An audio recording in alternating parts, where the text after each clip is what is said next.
د افغانستان د اسلامي جمهوریت جمهور رئیس حامد کرزي د خپل پرلپسې 15 ورځنۍ رادیویي وینا په ترڅ کې دا ځلې د نوي تعلیمي کال او د تړل شویو ښوونځیو د بیا پرانیستلو په هکله کړې ده چې ستاسو پام د دې وینا اورېدو ته راګرځوو. بسم الله الرحمن الرحیم. الحمد لله رب العالمین والصلاة والسلام علی خاتم النبیین. ګرانو هیوادوالو، درنو خویندو ورونو، السلام علیکم ورحمت الله وبرکاتو. ما د نوي تعلیمي کال په مناسبت خپل وینا کې د بندو مکاتبو د بیا خلاصون لپاره پر طالبانو غږ وکړ چې نور د هیواد د بچانو د تعلیم تخریب او ممانعت پرېږدي او مه یې کړئ. د وطن له محترمو دیني علماو او سپینږیرو مې غوښتنه وکړه چې په دې لار کې هڅه او مرسته وکړي او د معارف وزارت ته هدایت وشو چې سر له اوسه د دې کار ته ملا ټینګه وتړي. هغو هیوادوالو چې دا وینا اورېدلې وه د مندو مکاتبو د بیا پرانستو په ملاتړ یې دا غوښتنه وه چې په دې برخه کې د عملي کار د پیل په خاطر زه یو ځلې بیا په خپلو خبرو کې دا موضوع په تأکیدي ډول یاد کړم. ګرانو هیوادوالو، زموږ د هیواد د مشکلاتو یوه عمده برخه، بلکې ډېر عمده برخه دا ده چې تعلیم مو لږ دی، یعنی تعلیم یافته په هغه توګه چې د نړۍ د نورو هیوادو خلک دي موږ نه یو، او هغه تعلیم چې باید ویې لرو نه یې لرو، یعنی دا چې د دنیا د معاصر او معمول تخنیک ته راسلسی نه لرو، د علومو د پرمختیا لپاره مساعد او مناسب امکانات او شرایط هم نه لرو. د وطن موجودو مشکلاتو او آینده پرمختګ ته په پاملرنه موږ په تیرو 11 کالو کې ډېره توجه د وطن د بچي تعلیم او تحصیل ته وکړه او تر امکان زیات مو په دې لاره کې پر مخ ګامونه پورته کړل.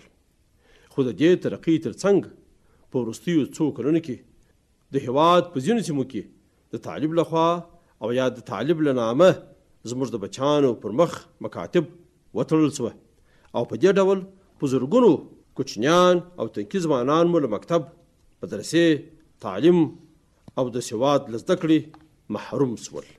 خویندو ورونو، زموږ هغه بچي چې په دې ډول له مکتب او تعلیم محرومیږي، دا بچي نه یوازې د ژوند تر پایه بل ته محتاج پاتېږي، بلکې زیان یې د ټول هیواد ترقۍ او پرمختګ ته رسېږي.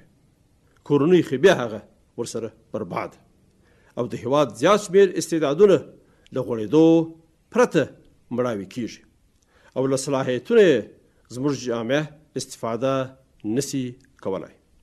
د دې لپاره چې د خپل وطن بچي د بې تعلیمۍ له ناورینه خلاص کړو او پر سرنوشت یې د پردو د لوبو مخه ونیسو، نو پکار دي چې سره همدې لحظې په ډېر قوي عزم او پیاوړې ارادې او له چا له بیرې پرته چې ټول پردي دي د خپلو بندو مکاتبو د خلاصون لپاره عملاً خپلې مټې کلکې راونغاړو او خپل اولاد له تعلیمي محرومیته وژغورو. درنو هیوادوالو، په کوم ځایو کې چې مو مکاتب بند دي، د سیمو خلک باید په بشپړ اتحاد او اتفاق د خپلو دیني علماو او قومي سپینږیرو په مشوره او حمایت فوراً خپل مکاتب بیرته پرانیزي.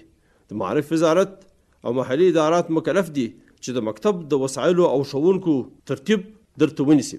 دا ابتکار په خپل لاس کې واخلي او مه پرېږدئ چې نور مو بچي د دین او دنیا له تعلیمه محروم سي او تل له بې تعلیمۍ او بدبختیو سره لاس وګریوان وي.